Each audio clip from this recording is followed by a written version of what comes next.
Hey guys, welcome back to my channel. It's Kat. For today's video, I am actually going to be doing a book review for a series that I am so excited that I read. I loved it so much and I'm really happy to share it with you. And that is All for the Game by Nora Sakavic. These are the first 3 books in the series. Right now there's 5 and I think there's going to be a 6th one coming out.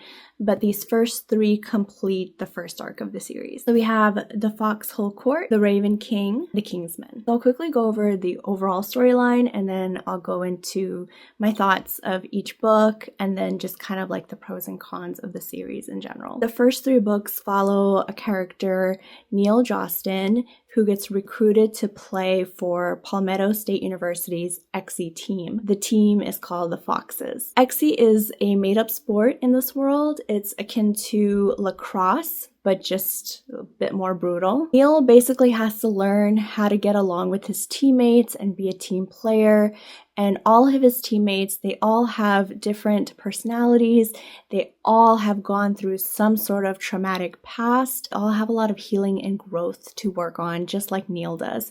At the same time, Neil is intertwined with a mafia, and he is also running away from his own past that is quite traumatic and dangerous. The Foxes are also up against their biggest rival called the Ravens, and these 3 books also follow how the Foxes come face to face with the Ravens whenever they play against each other. I'll start off with the Foxhole Court. I gave this book a 4-star rating. This book basically introduces us to Neil Jostin. We get some tidbits of where he comes from, why he's on the run, and then we get introduction of the XE game, of their rivalry with the Edgar Allan Ravens, and just a glimpse into the teammates as well. When I first read this book, I definitely was not used to the formatting. Nora Sakavic, which is actually a pseudonym I found out, they self-published these books. The formatting is all off. The writing is kind of choppy and jarring. There are definitely a lot of inconsistencies in the details and plot holes and a lot of very obvious flaws and mistakes. If Nora had a good editor, just a pair of professional eyes on her books, then it would be really, really well done because Nora's a great author. I can definitely tell they're a great writer. Regardless of more of those technical issues, I still actually enjoyed this book enough to give it a 4-star. It did take a little bit to get used to because of the way it was written. However, I started to fall in love with these characters immediately. Neil, he has a very sassy mouth and it gets him in trouble quite a bit, and we learn how much that gets him in trouble in the next 2 books. I really do like his personality because he just doesn't take shit from anybody, but at the same time he has so much fear embedded into him due to the past that he's trying to run away from and the trauma he's experienced in his life. I also started to love the coach. He really reminds me of the coach from Teen Wolf. He is so funny. His dialogue is so great, but he is a great mentor and a great adult figure for these characters who did not have a proper adult figure in their life. The coach is just excellent. He's actually my favorite character. I really love the characters so much. They were the highlight for me and they have my heart. Immediately after I finished this book, I was like, yeah, I'm attached to all these characters. Nothing better happened to them. Well, something does happen to one of them. I can understand if people didn't like this first book because not only due to the writing and the formatting and, grammar, spelling mistakes, but there is also foul language. There's some insensitive jokes. There's some slurs. And that can be off-putting for readers. I have read worse, so I was able to read past a lot of the foul language, but I don't blame anybody if they are put off by that kind of language. Regardless, I still, like I said, love the characters and I was very, very intrigued to get into the next book. I think I finished this book in a 2 days or something. It's pretty quick. It was about 200 pages long. Immediately after I read The Raven King, I gave this book 4.5 stars. This book, the Foxes are facing a terrible enemy, the Ravens, both on court and off court, and Neil must confront more trauma from his past, all the while learning about the traumas of his other team members. I felt this book was a huge step up from the first book, not only in terms of the writing, I thought it improved vastly, but also just the storyline and the characters. There was way more depth in this book. We get a lot more backstory about the other characters and where they come from and what they had to deal with in their past before joining the Foxes. The character that really was the highlight and that shined in this book was Andrew Minyard, who, when you first read about him, you're kind of like, oh, he's not okay up there. Like, he's not okay. And he's on medications, and there's just so much that happens with this guy. But you learn why. His trauma is so heartbreaking. It was way more triggering content in here. It was way more brutal. There was a specific scene that happened involving Andrew, and it was just very, very brutal. But I can tell the author put way more emotion and feeling into this book. The stakes are higher for the characters because they have to face the Ravens. One of the characters, his name is Kevin Day. He's like a very popular athlete in XZ Sports. He's very well known nationally. He used to play for the Ravens until an accident happened and he left the team. He's considered a traitor by the Ravens, and he has so much to work on himself, especially his fear. We kind of see where his mentality is as well when he has to face them, and the whole Foxes team, like, they're just a bunch of dysfunctional people. It's a very dysfunctional team, but we kind of see how they're growing and trying to play together and work with each other, because they're not really a team yet. Like, they work very well on court, but off court they become distant and they just do their own thing. I also loved the found family aspect of this book. The team members, they become protective of Neil, and they're very accommodating to him. They don't ask a bunch of questions about his past because he doesn't want to reveal anything about his past, and they don't pry too much into it either. They care about him so much, and they root for him, and they will literally do anything for him. So I love seeing how they come together for him. Like I said, Nora Sakavic is a talented writer. I can definitely see it. Her strengths are in her dialogue. I think she does very well dialogue scenes, and what I love about her dialogue scenes is she reveals so much through them. It's not just like you learn things through a bunch of prose. You learn things about the characters as they speak to each other and with each other. So, and I love that. I love dialogue that actually reveals versus dialogue that's just kind of thrown in there. I do feel like some of her paragraphs can be very wordy and info dumpy. And again, a lot of that can be cleaned up and polished with a good editor. A couple more rounds of edits would definitely have cleaned up those kind of paragraphs. This was self-published back in 2013 when indie publishing didn't have a lot of support as it does now, and indie publishers didn't have as many resources as they do now. So things were different back then. Some of those structural things were an issue, and it can, again, disrupt your reading flow if you let it. But this is rare for me. I looked past all of that. I loved it so much despite it because of these characters. You cannot help but get attached to them. I think I finished this in a matter of 2 days. I think a day and a half. Right after that, I read The King's Men. I gave this book 6 stars, and this is my first book ever in my whole life that I've given a 6-star rating to. I'm pretty strict with my rating. I feel like I was a bit more liberal with these books, but for me to give a book a 5-star, it takes a whole lot. Like, to me, a 5-star book is pretty much perfect. This went beyond that. This book changed my freaking brain chemistry. It did things to me that no other book did. I think the closest one that did anything to me like this book did was the Mistborn series by Brandon Sanderson. That series has my heart, and that also altered my brain chemistry, but this book takes the cake. It is like the best book I've ever read. It again has so many of those mistakes, those glaring mistakes and flaws. And again, with good editing, it could have been a perfect book. But oh my god, guys, like, all the shit that happens in this book, all the character growth and development that happens in this book, and the romance that develops between Neil and Andrew. When I finished this book, I cried. I've never cried for a book before. I would get emotional and whatnot, but never like have tears. But this book made me cry and sob like a baby. I never thought this was possible for me to cry after reading a book, but like this did it. It did it. Right after I finished this book, I called up my boyfriend, Brandon, and he was at work. I didn't even know he was at work, so I felt bad. But like I was sobbing and I'm like, I don't even know how to tell you how I feel. And he was like, it's okay. You don't have to tell me. Just feel what you need to feel. In this book, the Foxes are heading towards the championships. They're again gonna have to face the Ravens.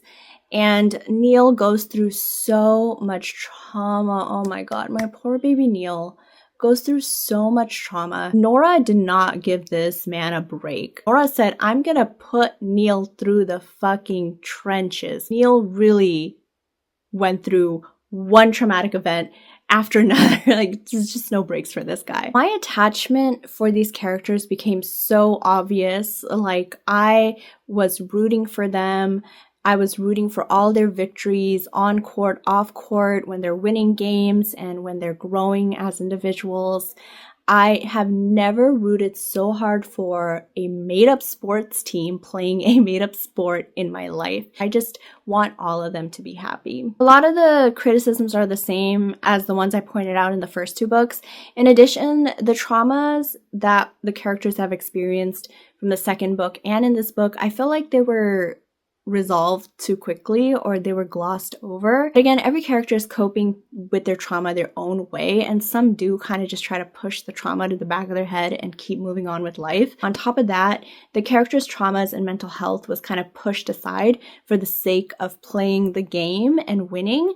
And maybe that's just a reality of sports culture where how the athlete feels doesn't matter compared to how the athlete performs. I think that's a reality that a lot of athletes experience, and that's definitely one of those things in this book. The found family aspect in this book goes hard and deep. The team definitely gets better and get along better off court. They start to play better together, and they of course become way more protective of Neil, especially after all the crap he had to deal with. I love how they come together for a common goal, which is to beat their rivals, the Ravens, and to win the championship finals. We also get more romance between Neil and Andrew, who have a very slow burn romance. We don't really get any romance the first two books, and then third book, you get them all, and I loved every single scene that they were in. And I just love how Andrew, he has all these walls put up around him due to everything he's been through, but with Neil, he starts to chip a little bit here and there, and I just love seeing how he's vulnerable even for just the tiniest bit with Neil. Their relationship is definitely not the healthiest, and I would even say that it's more trauma bonding than anything. But these two individuals are not that healthy themselves, and they're very traumatized themselves as well. But despite that, they still find comfort in each other, which was beautiful. I loved how their relationship developed throughout this book. I also love Kevin Day's growth. Like, this man, his development and growth all the way to the final game when they had to face the Ravens again was chef's kiss. He started off as somebody who was so scared of the Ravens because that was his former team, and he's so used to being second best, but in this book he grows and he proves that he is truly the queen of XE. He is Kevin Day. He is the best XE player. All the side characters, all the other teams, so well done. Love the coach. The coach is my favorite character. He's just so amazing and just so kind, but he also pushes his team to get their shit together. And I can definitely appreciate a very gentle coach, but a coach that also is a coach, like he is doing his job. I also love Abby, who is the Fox's nurse, their team nurse, because she's like a mother figure to them. She's very caring. She hates how they get hurt while playing this game. And she's so gentle with them. She even lets some of them stay at her house. So it's just so sweet to see how she plays that motherly role. The reason I gave this book 6 stars is because of how I felt. This is a very feel-heavy book. Nora is a talented writer. I'd even say Nora is just one of those rare talented writers. You might not be able to see it or be able to tell because, again, these books are not edited well at all, but I can definitely see that they are just really good at writing. One thing the author did was made me feel something throughout the whole book. There have been a lot of good books I've read where the author leaves you feeling something at the end of the book. This book left me feeling something from like the first pages to the last page. Like I felt a lot of emotions that I can't even explain throughout all 400 plus pages. That is such a rare ability for a writer to do, is keep their readers' emotions locked in with the book. Because it's easy for us as readers to just kind of lose ourselves while reading, or kind of get bored, or kind of like, you know, we're not feeling that attached. But for me, while I was reading this, my attachment was getting stronger and stronger. It really speaks to a writer's talent and ability is when they get their readers to care. My emotions were all over the place when I was reading this book, and I just, you know, it was just one of those things where I was like, anything can happen. Something really good can happen at the end and it will still break me. And it did. These books I've had on my TBR list on Goodreads since 2020. These books were originally self-published in 2013. I remember hearing them like earlier before. I didn't really pay too much mind to it. And then I watched Erin's videos from Booked and Busy, whose YouTube I'll have linked below. And she raved and raved and raved about these books so much. And so I was like, okay, cool, let me check it out because I know this is on my TBR. Let's finally read it. I'm so happy I read these books. So devastated I read them, but so happy I read them too. Now, these books are not for everybody, and I can see why. Even the fandom kind of agrees that these books are not well done completely, but they still have your heart. And some of the reasons that I can see people not liking it is definitely, again, the writing, the structure, the formatting, the lack of editing. All these things make it hard to have a good reading experience sometimes, especially when you focus on all those details. It's hard to really immerse yourself into the story. Those technical issues alone can be jarring for some readers. However, these books were, again, self-published in 2013, back when indie authors didn't have all these resources. Like now, indie authors have so many resources. I feel like maybe the author just didn't have all the resources, but at the same time, I don't think Nora Sakavic really cared to make this a commercially crafted and marketable book. I think Nora Sakavic wrote a story that they were so passionate about and wanted to share it with the world. And that passion definitely shows through their books. If you look past a lot of these glaring details, then you may be able to actually enjoy the story and characters, but I can totally understand if that hinders your reading experience. Some of the writing can be too wordy and descriptive as well. There are some paragraphs where the author is writing every little detail, like this character did this, that character did that, then they did that, then they did this, like stage directions. And the story overall is pretty unhinged. Like there's so much that happens in these books. Like it's kind of hard to even say what the book is about without mentioning all these subplots. I don't know what Nora put in these books, but I was addicted. I also want to mention the biggest reason that might put readers off, and that is the trigger contents. So there's a lot of triggering content in these books, and I really want to emphasize looking those up. I did a quick Google search. I was able to find them, but there's a lot, almost everything. It's not written in very graphic detail, but enough for you to know what's going on. I was able to read through it, thankfully, but I know that not every reader is able to, so please look that up before you give this series a chance. There's also a lot of like inconsistencies in the details and plot holes. It's one of those things that if you let it get to you, it will. If you read past it, it won't bother you so much. I had to flip back a million times trying to make sense of some of these plot holes and inconsistencies, and I would definitely drive myself insane trying to do that. So a lot of it, I just kind of had to be like, okay, whatever, I'll take it at face value and continue reading. Now I'm going to go on to the reasons I love these books and the reason that a lot of readers also love these books. First and foremost, the characters. The characters are the highlights. Like I've mentioned, they have my heart. I want all of them to be happy. I want the evil ones to suffer. which they do, thankfully. I love these characters so much and I have an attachment to all of them. I have an attachment to all the foxes and just the found family aspects, their friendships, how they become stronger as a team on the court, off the court, how they come together, how they help Neil deal with his traumas, and just everything they had to overcome and how they became stronger individually and as a team. I think that is the biggest reason why a lot of the fandom loves these books, is not because of the crazy storyline, but because of these dysfunctional characters who come together to form this dysfunctional team. Also, the foxes are like the worst XC team.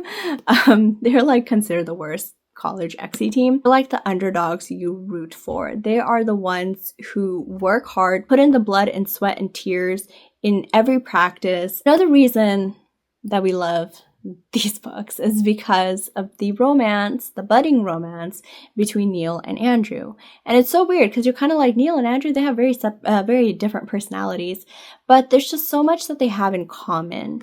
And like I said, their relationship is not the healthiest, but they're just two traumatized individuals who find solace in each other. Their relationship to me is less I love you and more I understand you. They just have this common understanding of where they both came from, how they had to run away from everything from their past, how they have to cope, and how many scars they all have on their bodies. This is just an understanding that only those two share. And all their scenes are just so cute. They're so cute. Their banter is so cute. And I love it so, because Andrew, again, he doesn't like to be touched. And Neil just wants to kiss this man senseless. I have reread their scenes so many times. I just love it so much. I love the coach because he is, again, that adult figure, that mentor that these characters need in their lives, and definitely a mentor for Neil, because the coach has tried to break through Neil's shields and just get to know who he is and try to reach out to him and help him, but Neil's like, no. But eventually Neil kind of concedes and takes on the coach's help. He is just so excellent, just such a great role model, and he himself has gone through a lot of shit too, so he understands his team and he understands like their trauma and he understands how to help them and when to leave them alone. There was, again, a lot of feeling and emotions in these books. The author was able to evoke very visceral emotions, and they do it through creating and developing these characters that you can't help but root for. You want the best for them. You want them to take that trophy. You want them to overcome their trauma. You want them to love each other. I have heard that the fan fiction stories for the series go hard. I've heard that they're really good. I've even heard that some of them are better than the original stories themselves. But I don't think I'm ready to read a fanfic yet, because I read Manacled last year. It's my first and only fanfic I read, and I was destroyed completely. And I don't think I want to be destroyed again yet. I'm just not there yet. But I will love to read one of the fanfics. Also, the fan art and the fan edits for this series are amazing. Like, I watched so many videos, fan edits, on TikTok, and they're just so freaking good. There are some talented artists out there that have done a wonderful job in creating these characters and some scenes. The series, I felt like, was very inspirational for me, because although I haven't gone through the traumas that these characters have, one thing I can relate to is overcoming and not letting your past dictate your present or your future. And just like these characters, they had to work through some very tough shit. Life isn't always going to be the way you want it to be, and there are things that have happened in our past that is very hard to heal from, but it's up to us to decide if we want to let it affect us or if we want to grow and heal from it. The choice is ours. Just like in this book, the characters at first were afraid of their past. They were ruled by their past and traumas, but slowly and surely they allowed themselves to heal from it, and they chose to not let it get in the way of their sport. They chose not to let it get in the way of the games. They just chose to be better and to lean on one another and to know that they're not alone. They don't have to do this alone. So these books felt very inspirational to me in that sense, and I feel like I learned a lot from these books, which it also speaks to the talent of the writer. Overall, I would recommend these stories. If you can handle the triggering content, again, please look up the trigger warnings. If you can handle the triggering content, if you can handle that it's not professionally done, it's not the most edited, well-structured book, if you can look past all of its mistakes and flaws, I think you can really fall in love with these characters and even the story, no matter how unhinged and crazy it is. I would definitely love to have more people read it, especially because the 6th one is coming out soon.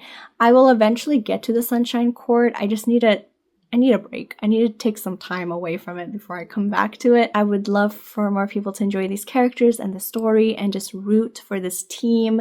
And I hope more people come across these books and become part of this fandom and just enjoy these characters in their lives. Definitely is a very special series. It already has a place in my heart. Definitely the best books of the year and some of the best books I've ever read. The story has its flaws, but loved it despite all of its flaws. Kind of like us humans. We're flawed, but we still deserve to be loved. You guys, if you have stuck around for this whole review, thank you so much. And hopefully you have a wonderful rest of your morning, night, evening, afternoon, wherever you are, whatever you're doing. And I will see you next time. Bye.